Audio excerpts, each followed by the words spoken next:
ನಮಸ್ಕಾರ ಕನ್ನಡಿಗರೇ, ನಮ್ಮ YouTube channel like ಮಾಡಿ, ಕಮೆಂಟ್ ಮಾಡಿ, ಸಬ್ಸ್ಕ್ರೈಬ್ ಮಾಡಿ. ಇವತ್ತಿನ ನಿನಗಾಗಿ ಸಂಚಿಕೆ ಏನಾಯಿತು ನೋಡೋಣ ಬನ್ನಿ. ಇಲ್ಲಿ ಜೀವ ರಚನೆಗೆ ನೀವು ಯಾಕೆ ಇಷ್ಟೊಂದು ಹೆದರ್ಕೋಬೇಡಿ. ನಿಮ್ಮ ಜೊತೆ ನಾನು ಇರಬೇಕಾದ್ರೆ ನಿಮ್ಗೆ ಏನಾಗುತ್ತೆ, ನೀವೇನು ಹೆದರ್ಕೊಳ್ಳೋವಂಥ ಅವಶ್ಯಕತೆ ಇಲ್ಲ. ನೀವು ಆರಾಮಾಗಿರಿ ಅಂತ ಜೀವ ಹೇಳ್ತಾನೆ. ಆಗ ರಚನಾ, ನಾನು ಆರಾಮಾಗಿರ್ತೀನಿ, ನೀವು ಇರೋದೇ ನಂಗೆ ಧೈರ್ಯ ಅಂತ ಹೇಳ್ತಾಳೆ. ಆದರೆ ಇದಕ್ಕೆಲ್ಲ ಒಂದು ಮುಕ್ತಾಯ ಆಡುವಂಥ ಸಮಯ ಮುಂದೆ ಬರುತ್ತೆ. ನಾನು ಅದ್ರ ಬಗ್ಗೆ ಎಲ್ಲ ನೋಡ್ಕೋತೀನಿ, ಆದಷ್ಟು ಬೇಗ ನಾಕೆಲ್ಲನೂ ಕಂಡುಹಿಡಿತೀನಿ ಅಂತ ಹೇಳ್ತಾನೆ. ಸರಿ ಅಂತ ಅವಳಿದೊಳಗೆ ಹೋಗ್ತಾಳೆ.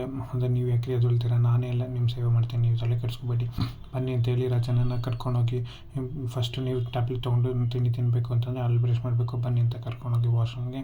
ಅವನೇ ಪೇಸ್ಟನ್ನು ತೊಗೊಂಡು ಬ್ರಷ್ಗೆ ಹಾಕಿ ಅವನೇ ಈ ಅಂತ ಅನ್ನಿ ಅಂತ ಹೇಳಿ ಈ ಅಂತ ಅನಿಸಿ ಅವಳಿಗೆ ಅಲ್ಲಿ ಬ್ರಷ್ ಮಾಡಿಸ್ತಾನೆ. ಅಲ್ಲಿ ಬ್ರಷ್ ಮಾಡಿಸಿ ಅವಳು ಮಗು ಥರ ಅವಳನ್ನ ನೋಡ್ಕೋತಾನೆ. ಅದು ನೋಡ್ಕೋಬೇಕಾದ್ರೆ ರಚನೆಗೆ ತುಂಬ ಖುಷಿಯಾಗುತ್ತೆ. ಅವಳಿಗೆ ಅಲ್ಲಿ ಬ್ರಷ್ ಮಾಡಿಸಿ ಅವಳ ಮಕ್ಕ ತೊಳೆದು ಅವಳು ಕ್ಲೀನ್ ಮಾಡಿ ಅವಳನ್ನ ಕರ್ಕೊಂಬರ್ತಾನೆ. ಒಬ್ಬ ಗಂಡನಾಗಿರಿ ಗಂಡಂಗೆ ಇದಾಗಿದ್ದಿದ್ರೆ ಹೆಂಡತಿ ಹೆಂಗೆ ನೋಡ್ಕೋತಿದ್ಲು, ಹಾಗೆ ಹೆಂಡತಿಗೆ ಆಗಿದ್ದಕ್ಕೆ ಜೀವ ಅವಳ ಮಕ್ಕಳನ್ನ ಒರೆಸಿ ನೀಟಾಗಿ ಅವಳನ್ನ ಕರ್ಕೊಂಬಂದು ಕೂರಿಸ್ತಾನೆ. ಕೂರಿಸಾದ್ಮೇಲೆ ರಚನೆ ಏನು ಹೇಳ್ತಾಳೆ, ಈಗ ನಾನು ಡ್ರೆಸ್ ಚೇಂಜ್ ಮಾಡಬೇಕಲ್ಲ, ಅದನ್ನು ಯಾರು ಮಾಡ್ತಾರೆ ಅಂತ ಅಂದಾಗ, ನಾನು ಮಾಡ್ಬೇಕೇನ್ರಿ ಅಂತ ಜೀವ ಕೇಳ್ತಾನೆ. ಅದಕ್ಕೆ ಈ ಮನೇಲಿ ಇನ್ಯಾರು ಮಾಡ್ತಾರೆ, ನೀವು ನಂಗೆ ಗಂಟ ತಾನೆ, ನೀವು ಮಾಡ್ದಲ್ಲಿ ಇನ್ಯಾರು ಮಾಡ್ತಾರೆ ಅಂತ ರಚನೆ ಕೇಳ್ತಾಳೆ. ಅದಕ್ಕೆ ಜೀವಂಗೆ ಶಾಕೇ ಆಗಿರ್ತಾನೆ. ಆ ಶಾಕಿಂದ ಅವನು ಹೊರಗೆ ಬರೋಕ್ಕೆ, ನೀವೇನು ಹೇಳ್ತಾಯಿದ್ದೀರಾ ನಂಗೆ ಅಂತ ಹೇಳಿ ಅವನು ಶಾಕಲ್ಲಿ ಆಗ್ಬಿಡ್ತಾನೆ. ಇಲ್ಲಿ ಕನಕಾಂಬರಿ ಸಿಟ್ಟಿನಿಂದ, ಕೋಪದಿಂದ, ಆವೇಶದಿಂದ ಹೊರಗೆ ಬರ್ತಿರ್ತಾಳೆ. ಅವಳು ನೆಡ್ಕೊಂಬರ್ಬೇಕಾದ್ರೆ ಅಕ್ಕನ ರೂಮ್ ಹತ್ರ ಬರ್ತಾಳೆ. ಅಕ್ಕನ ರೂಮ್ ಹತ್ರ ಬಂದು ನಾನು ಒಳಗೋಗ್ಬೇಕಂತೇಳಿ ಕೀ ತೆಗೆದು ಒಳಗೆ ಹೋಗ್ತಾಳೆ. ಅದೇ ದೇವಿ ಹೇಳಿರ್ತಾಳೆ, ನಾನು ಪರ್ಮಿಷನ್ ಇದೆಲ್ಲ ಯಾರೂ ಒಳಗೆ ಹೋಗಂಗಿಲ್ಲ ಅಂತ. ಆದರೆ ಕನಕಾಂಬರಿ ಇನ್ನೊಂದು ಕೀ ಇಟ್ಕೊಂಡು ಅವ್ರ ಅಕ್ಕನ ರೂಮ್ ಒಳಗೆ ಹೋಗ್ತಾಳೆ. ಒಳಗೋಗಿ ಬಾಗಿಲು ಹಾಕೋತಾಳೆ. ಬಾಗಿಲಾಕಿ ಅವ್ರ ಅಕ್ಕನ ಹತ್ರ ಹೋಗಿ ಒಂದೇ ಸಮ ಬೈಯೋದಕ್ಕೆ ಶುರು ಮಾಡ್ತಾಳೆ. ಕೊನೆಗೂ ನನಗೆ ಮೋಸ ಮಾಡಿಬಿಟ್ಟಿಲ್ಲ, ಎಲ್ಲ ಥರದಲ್ಲೂ ಮೋಸ ಮಾಡಿದೆ, ಇದರಲ್ಲೂ ನನಗೆ ಮೋಸ ಮಾಡಿದೆ ಅಂತ ಹೇಳ್ತಾಳೆ. ನಾನೇನು ಮೋಸ ಮಾಡಿದೆ ನಿನಗೆ ಅಂತ ಜೀವನಮ್ಮ ಕೇಳ್ತಾಳೆ. ಅದಕ್ಕೆ ಇನ್ನೇನು ಮೋಸ ಮಾಡ್ದಲ್ಲೇ ಬಿಟ್ಟಿದೆ ಹೇಳು, ಇಷ್ಟು ದಿನ ಏನು ಕೊಡದಲ್ಲೇ ನಾನು ಮೋಸ ಮಾಡಿದೆ, ಇನ್ಮೇಲಾದ್ರೂ ನಿನ್ನ ಗಂಡ ಸತ್ತ ಅವ್ನು ಸತ್ತಮೇಲಾದ್ರೂ ನನಗೇನಾದ್ರು ಬರುತ್ತೆ ಅಂದ್ಕೊಂಡೆ, ಅದು ಬಂದಿಲ್ಲ, ಎಲ್ಲ ಆಸ್ತಿ ಬೇರೆಯವ್ರಿಗೆ ಬಂದು ಸತ್ತ ಅಂತ ಹೇಳ್ತಾಳೆ. ಅದಕ್ಕೆ ಕೇಳಿ ಯಾಕೆ ಹಿಂಗೆಲ್ಲ ಮಾತಾಡ್ತಿದ್ದೆ ಅಂತ ಕೇಳಿದಾಗ, ನೀನು ಅಕ್ಕನಾಗಿ ಪಡೆದಿದ್ದೀನಲ್ಲ, ನನ್ನ ದುರಾದೃಷ್ಟ, ನಂಗೆ ಬರಬೇಕಿರೋದು ಅದು ಬರಲಿಲ್ಲ, ನನ್ನ ಗಂಡ ಇದ್ದಾಗ ಎಲ್ಲನೂ ಹೋಯಿತು, ನನ್ನ ಗಂಡನೂ ಕಿತ್ಕೊಂಡ್ರಿ, ಈಗ ಆಸ್ತಿನಾರು ಕೊಡ್ತೀರಾ ಅಂತಂದರೆ ಅದನ್ನು ಕೊಟ್ಟಿಲ್ಲ ಅಂತ ಕನಕಾಂಬರಿ ಒಂದೇ ಸಮ ಅಕ್ಕನ ಬೈಯೋದಕ್ಕೆ ಶುರು ಮಾಡ್ತಾಳೆ. ಇನ್ನೇನಾಗಬೇಕಾಗಿದೆ, ನಿನ್ನ ಗಂಡ ಸಾಯ್ಬೇಕಾದ್ರೆ ಎಲ್ಲ ಆಸ್ತಿನ ಹೋಗಿ ನಿನ್ನ ಮೊಮ್ಮಗಳ ಹೆಸ್ರಿಗೆ ಬರೆದಿದ್ದಾಳೆ. ನಿಮ್ಮ ಮೊಮ್ಮಗಳು ಯಾರು ಗೊತ್ತಾ, ಮಾಧುರಿ ಮಗಳು. ಆ ಮಾಧುರಿ ಮಗಳಿಗೆ ಹೆಸರಿನಲ್ಲಿ ಎಲ್ಲ ಆಸ್ತಿನ ಬರೆದಿದ್ದಾಳೆ. ಇದಕ್ಕೇನಂತೀಯ, ಹಾಗೆ ಅದನ್ನು ಹೆಂಡತಿಯಾಗಿ ಬಂದಿರೋದು ಇವಾಗ ರಚನಾ ಅಂತ ಇನ್ನೊಬ್ಳನ್ನ ಮದುವೆ ಆಗಿದ್ದಾನೆ ಅಂತ ಅವರ ಅಮ್ಮಂಗೆ ಕನಕಾಂಬರಿ ಜೀವನ ಬಗ್ಗೆ ಹೇಳ್ತಾಳೆ. ಇಲ್ಲಿ ಜೀವ ರಚನೆಗೆ ಸೀರೆ ಉಡ್ಸಿರ್ತಾನೆ. ಸೀರೆ ಉಡ್ಸಾದ್ಮೇಲೆ ನರಿಗೆ ಆಗ್ತಾ ಇರ್ತಾನೆ. ನರಿಗೆನ ದೂರದಿಂದ ಇಟ್ಕೊಂಡು ನರಿಗೆ ಆಗ್ತಾ ಇರ್ತಾನೆ. ಅದಂಗೆ ಜಾರಿ ಕೆಳಗೆ ಬಿದ್ದೋಗುತ್ತೆ. ಅದು ಹಾಕ್ಬೇಕಾದ್ರೆ ರಚನೆಗೆ ಜೀವನ ಮೇಲೆ ಮತ್ತೆ ಪ್ರೀತಿ ಆಗ್ತಾ ಇರುತ್ತೆ. ಅಯ್ಯೋ ನೀವೇನ್ರಿ ಇಷ್ಟು ಸಲ ನರಿಗೆನ ಹಿಡಿತೀರಾ, ನರಿಗೆನ ಬೀಳಿಸ್ತೀರಾ, ಇನ್ನೆಂಗ್ರಿ ನಿಮ್ಗೆ ಹೇಳ್ಕೊಡೋದು ಅಂತ ಹೇಳ್ತಾ ಇರ್ತಾಳೆ. ಆಗ ರಚನೆ ಹಿಂಗೆ ಇಟ್ಕೊಳ್ಳಿ, ಹಿಂಗೆ ಇಟ್ಕೊಂಡು ಹಿಂಗೆ ಹಾಕಿ ಇದನ್ನು ಹಿಂಗೆ ತಿರುಗಿಸಿ ಅಂತ ಹೇಳಿ ನರಿಗೆನ ಹಾಕಿ ಅವಳು ಅದನ್ನು ಉಟ್ಕೊಳ್ಳೋಂಗೆ ಅವಳು ಮಾಡ್ತಾಳೆ. ಅದನ್ನು ಮಾಡಬೇಕಾದ್ರೆ ರಚನೆಗೆ ಜೀವನ ಮೇಲೆ ಮತ್ತೆ ಪ್ರೀತಿ ಆಗ್ತಾ ಇರುತ್ತೆ. ಅದೇ ಜೀವ ಇದನ್ನು ವ್ಯಕ್ತಪಡಿಸೋದಿಲ್ಲ, ಅದೇ ರಚನೆ ಪೂರ್ತಿಯಾಗೂ ವ್ಯಕ್ತಪಡಿಸೋದಿಲ್ಲ. ಅಲ್ಲಿ ಕನಕಾಂಬರಿ ಅವರ ಅಮ್ಮನ ಬಾಯಿಗೆ ಬಂದಂಗೆ ಬಾಯ್ತಿರ್ತಾಳೆ. ಇನ್ನೇನಾಗೋದಿದೆ, ಎಲ್ಲನೂ ಮುಗ್ದೋಯ್ತು, ಇನ್ನೇನೋ ನೋಡ್ಕೊಳ್ಳೋದಂತು, ಯಾವಾಗಲೂ ಏನಾರು ಹೇಳಕ್ಕೆ ಬಂದರೆ ತಲೆನೋವು ಅಂತ ಇರ್ತೀಯ, ನಿನ್ನ ತಲೆನೋವು ಜೊತೆ ನಮಗೂ ತಲೆನೋವು ತರ್ತೀಯ, ಈಗೇನು ನಿಂಗೆ ತಲೆನೋವು ಕಮ್ಮಿ ಆಗಬೇಕಾ ಬೇಡವಾ ಅಂತಂದಾಗ ಕಮ್ಮಿ ಆಗಬೇಕು ಅಂತ ಹೇಳ್ತಾಳೆ. ಆ ಕಮ್ಮಿ ಆಗಬೇಕಂತ ಅಂದರೆ ನಿನಗೆ ಇಂಜೆಕ್ಷನ್ ಕೊಡಬೇಕು, ಬೇರೆ ದಾರಿ ಇಲ್ಲ ಅಂತ ಹೇಳ್ತಾಳೆ. ನನಗೆ ಇಂಜೆಕ್ಷನ್ ಬೇಡ ಅಂತ ಅವರಮ್ಮ ಹೇಳ್ತಾಳೆ. ಅಂತ ಹೇಳಿ ಅವ್ರ ಅಕ್ಕನ ಕಡೆ ಸಿಟ್ಟು ಮಾಡ್ಕೋತಾಳೆ. ಅವಳನ್ನ ಇಟ್ಕೊಳ್ಳೋಕೆ ಬಂದಾಗ ಅವಳು ಮುಡ್ಸ್ಕೊಳ್ಳೋದಿಲ್ಲ. ನಿನ್ನಿಂದ ಇನ್ನೇನಾಗೋದಿದೆ, ಸತ್ತರೆ ಸಾಯಿ, ಏನಾದರೂ ಮಾಡ್ಕೊ, ಇಷ್ಟು ದಿನ ನೀನು ಇದ್ದದಕ್ಕೆ ಪ್ರಯೋಜನ ಇಲ್ಲ, ಅಷ್ಟಿರೊಳಗಿದೆ, ಮುಂಚೆನೇ ನಿನ್ನ ಮಗನ ಹೆಸರಿಗೆ ಆಸ್ತಿನೆಲ್ಲ ಬರಿಬೇಕಿತ್ತು ಅಂತ ಹೇಳಿ ಇಂಜೆಕ್ಷನ್ ತರೋಕ್ಕೆ ಅಂತ ಕನಕಾಂಬರಿ ರೂಮಿಂದ ಆಚೆ ಹೋಗ್ತಾಳೆ. ಇಂಜೆಕ್ಷನ್ ತೊಗೊಂಬರೋಷ್ಟರಲ್ಲಿ ಪದ್ಮಜಂಗೆ ಇಂಜೆಕ್ಷನ್ ತೊಗೊಳೋದಕ್ಕೆ ಇಷ್ಟ ಇರಲ್ಲ. ಇಷ್ಟ ಇಲ್ಲದ ಕಾರಣಕ್ಕೆ ಅಲ್ಲಿ ಒಂದು ಪೇಪರ್ ಪೆನ್ನ ತೊಗೊಂಡು ಏನೋ ಬರೆಯೋದಕ್ಕೆ ಹೋಗ್ತಾಳೆ. ಅದೇನು ಬರೀತಾಳೆ ಅನ್ನೋದು ಮಾತ್ರ ಅರ್ಥ ಆಗೋದಿಲ್ಲ. ಆದರೆ ನಾನು ಇಲ್ಲದೆ ಇರೋದವಳು ಹೇಗೆ ಬರೀತಾಳೆ ಅನ್ನೋದು ಅರ್ಥ ಆಗೋದಿಲ್ಲ.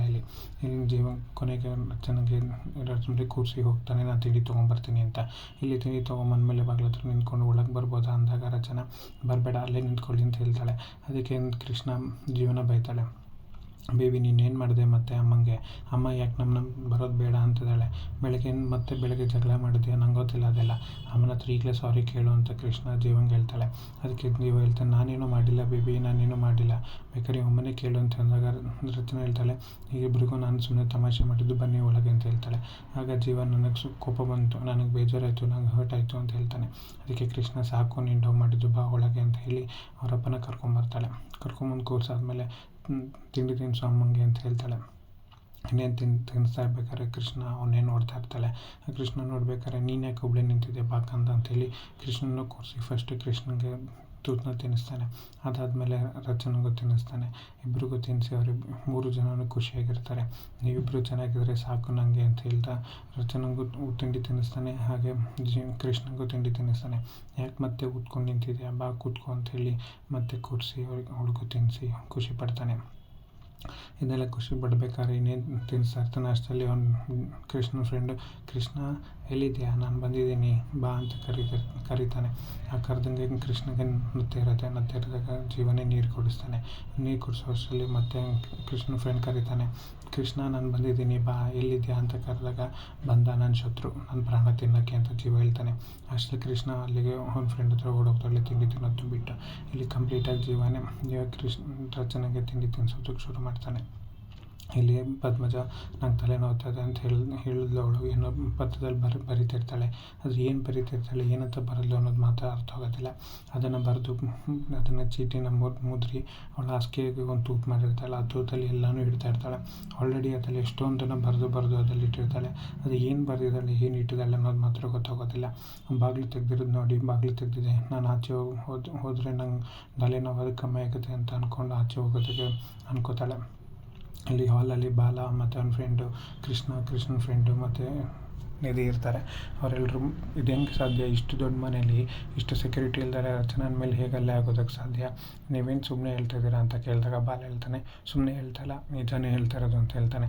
ಆಗ ನಿಧಿ ನಂಗೆ ಗೊತ್ತು, ಯಾರ ಹತ್ರ ಮಾತಾಡೋದು ಸರಿ ಗೊತ್ತೆ ಅಂತ ಮುಂದೆ ಹೋಗ್ತಾಳೆ. ಆಗ ಬಾಲ ಹೇಳ್ತಾನೆ, ನಿಧಿ ಬೇಡ, ನೀನೇನೋ ಮಾತಾಡಬೇಡ, ಸುಮ್ಮನೆ ನೀನು ಮಾತಾಡಿ ಅದಕ್ಕೆ ಜಗಳ ಆಗೋದು ಬೇಡ. ಯಾಕೆ ಅಂತಂದರೆ ಕೃಷ್ಣ ಮತ್ತು ಜೀವ ಮತ್ತು ರಚನೆ 3 ಜನ ಖುಷಿಯಾಗಿರಬೇಕು. ಅವ್ರು ಖುಷಿಯಾಗಿರೋದು ಬಿಟ್ಟರೆ ನಂಗೆ ಇನ್ನೇನು ಬೇಕಿಲ್ಲ ಮನೇಲಿ ಅಂತ ಬಾಲ ಹೇಳ್ತಾನೆ. ಅದಕ್ಕೆ ಅವ್ರು ನೀನೇನು ಮಾತಾಡಿದ ಜಗಳ ಆದರೆ ಅದನ್ನು ಸಹಿಸೋದಕ್ಕಾಗಲ್ಲ ಅಂತ ಹೇಳ್ತಾನೆ.